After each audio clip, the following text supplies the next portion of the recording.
சட்டம் உங்களுக்காக நண்பர்களுக்கு வணக்கம். இன்றைய பதிவில் நாம் தெரிந்து கொள்ளவிருக்கும் தகவல் என்ன அப்படின்னு பார்த்தீங்கன்னா, ஆதாரம் இல்லாமல் விளம்பரம் செய்வதை தடுக்கும் சட்டம், அதை பற்றி தான். ஒரு நிமிஷங்க, நீங்கள் நினைக்கலாம் இந்த சட்டத்துக்கும் நமக்கும் என்னங்க சம்மந்தம் அப்படின்னு சொல்லிட்டு அடுத்த பதிவுக்கு சென்று விட வேண்டாம். ஏன் அப்படின்னு கேட்டிங்கன்னா, இது இந்த வீடியோவை பார்த்து கொண்டிருக்கும் ஒவ்வொருவருக்கும் அவசியமான பதிவு அப்படின்னு நீங்கள் கண்டிப்பாக இந்த பதிவின் முடிவில் தெரிந்து கொள்வீங்க. ஏன் அப்படின்னு கேட்டிங்கன்னா, இன்றைய காலகட்டத்தில் நம்ம ஒவ்வொருவரும் ஆரோக்கியத்தை நோக்கி தான் ஓடிட்டுருக்கோம்.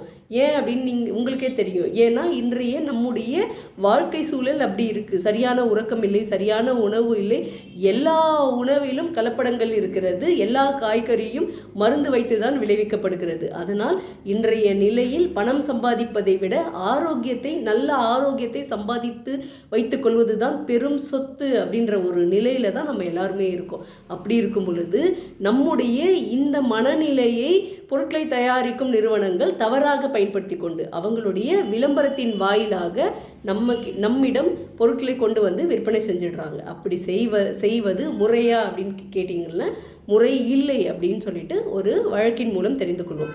பொதுவாகவே ஆயுர்வேதம், சித்த மருத்துவம், மூலிகை பொருட்கள், அதன் மூலமாக தயாரிக்கப்பட்ட பொருட்கள்னால் மக்களுக்கு எப்பொழுதுமே ஒரு நம்பிக்கை இருக்கிறது. ஏன்னா அலோபதி அப்படின்ற மருந்துகள் மூலமாக அது வருங்காலத்தில் உடல் நலத்துக்கு தான் கேடு விளைவிக்கும். அதனால் இயற்கையான முறையில், ஆயுர்வேத முறையில் ஏதாவது ஒரு மூலிகையின் மூலமாக பக்க விளைவுகள் இல்லாத ஒரு மருந்து நமக்கு கிடைக்குமா, பக்க விளைவுகள் இல்லாத ஒரு பொருட்கள் கிடைக்குமா என்று மக்கள் ஏங்கி கொண்டிருக்கிறார்கள். இந்த மனநிலையில் இருக்கக்கூடிய நம்மிடம் ஒரு பொருள் வந்து இறங்குது. அதனுடைய பெயர் பதஞ்சலி. நீங்கள் பார்த்தீங்கன்னா அவங்க தயாரிக்காத பொருட்களே இல்லை. எங்கள் வீட்டில் என்னுடைய தம்பி வந்து வீடு முழுவதும் sugar, Patanjali sugar, Patanjali ghee, Patanjali paste, பதஞ்சலியில் என்னென்ன இருக்கும், பதஞ்சலி உப்பு, இப்படி அவங்க தயாரிக்கக்கூடிய அனைத்து பொருட்களும் வீட்டில் எந்த பக்கம் திரும்பினாலும் பதஞ்சலி ப்ராடக்டாக தான் இருக்கும். பேஸ்ட்டு, ஷாம்பு, உப்பு, கீ, சுகர், அவங்க தயாரிக்காத பொருட்களே இல்லை.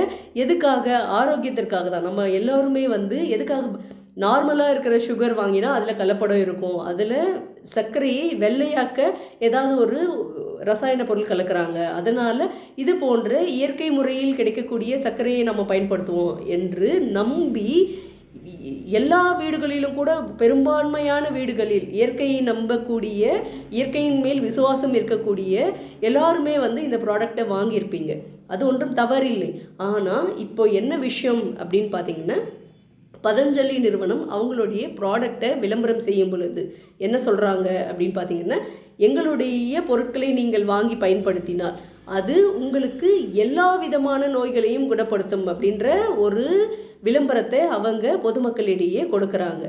இந்த விளம்பரம் கொடுத்துருக்காங்க இல்லைங்களா, அந்த விளம்பரத்தினுடைய இன்னொரு செய்தியும் சொல்கிறாங்க. அலோபதி மருந்து சரியானது அல்ல அப்படின்ற ஒரு தகவலும் மறைமுகமாக அந்த விளம்பரம் மூலமாக பரப்பப்படுகிறது. அதனால் இந்திய மருத்துவ கவுன்சில் உச்சநீதிமன்றத்தில் ஒரு வழக்கு தொடர்றாங்க. இந்த வழக்கை விசாரித்த உச்சநீதிமன்றம் என்ன சொல்கிறாங்க அப்படின்னு பார்த்தீங்கன்னா, ஆதாரம் இல்லாமல், அறிவியல் பூர்வமாக ஆதாரம் இல்லாமல் எல்லா வகையான நோயையும் குணப்படுத்தக்கூடிய பொருள் இதில் இருக்குது அப்படி என்று சொல்வது தவறு அப்படின்னு சொல்லிட்டு எச்சரிக்கிறாங்க. பதஞ்சலி நிறுவனத்தினுடைய இயக்குனரிடம் அவங்க தெரிவிக்கிறாங்க, இது போன்ற விளம்பரங்களை நீங்கள் உடனடியாக நிறுத்த வேண்டும், இல்லாவிட்டால் 1 கோடி ரூபாய் அபராதம் விதிப்போம் அப்படின்ற ஒரு நிபந்தனையை அவங்களுடைய கடந்த வருடம் 2023 நவம்பரில் தெரிவிக்கிறாங்க உச்சநீதிமன்றம்.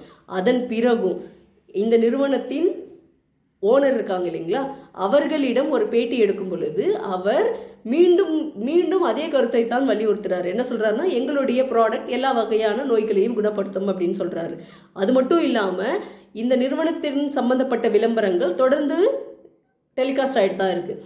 அதனால் மீண்டும் இந்த வழக்கு உச்சநீதிமன்றத்திற்கு வந்தது. நேற்று செவ்வாய்க்கிழமை உச்சநீதிமன்றம் எச்சரித்திருக்கிறது. அந்த நிறுவனத்தின் ஓனர் மற்றும் அதனுடைய நிர்வாகிகளை அழைத்து எச்சரிக்கை விடுத்திருக்காங்க.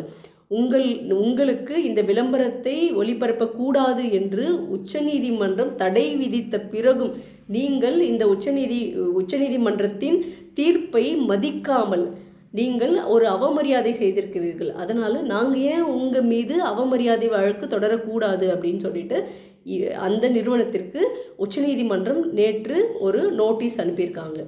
மக்கள் விளம்பரத்தை நம்பி மட்டும் பொருட்களை வாங்கக்கூடாது. நமக்கு எது சரி என்று தோன்றுகிறதோ அதைத்தான் வாங்க வேண்டும். ஆனால் நம்முடைய மூளை இந்த விளம்பரம் அப்படின்ற ஒரு ஊடகத்தின் வாயிலாக நம் மூளையை அவங்க நன்றாக சலவை செய்து அவங்களுடைய பொருட்களை நம்மிடம் விற்பனை செய்து விட்டு போய்விடுகிறார்கள். அதனால் மக்கள் எச்சரிக்கையாக இருக்க வேண்டும்.